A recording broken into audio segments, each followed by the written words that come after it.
ఒకసారి నేను వాక్యం చెప్తున్నా, సాతాన్ గాడు వచ్చాడు. వాక్యం చెప్తానే ఉన్నానా, నాతోడు ఏమంటున్నాడు తెలుసా? బ్రహ్మాండంగా చెప్తున్నా వాక్యం, నీకంటే బ్రహ్మాండంగా నేను చెప్తానన్నాడు. నిజమే, యేసు ప్రభువుకే వాడు రెఫరెన్స్లు చెప్పి వాక్యం చెప్పాడు. వాడు తక్కువ కాదు. పలానా కీర్తనలో పలానా దగ్గర ఇట్లా రాసి నేను గురించి చెప్పి యేసు ప్రభుకి చెప్పాడు. ఆడు పెద్ద ప్రసంగికుడు. నేను ప్రసంగం చేస్తే ఆడికేం భయం? పాట పాడాను అనుకో, పోజులుగా పాడాను అనుకో, ఓరి నీ పోజులు నాకు తెలుసులేరా, నేను మ్యూజికల్ డైరెక్టర్ని,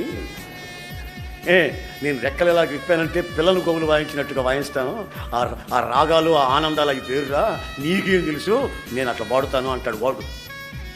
అందుకని నేనేం చేశానంటే, సరేరా నీకు పాటలు తెలుసు, ప్రసంగాలు తెలుసు, సరే నాతో మోకరించురా, అదొకటి నాకు తెలియదులే అంటాడు.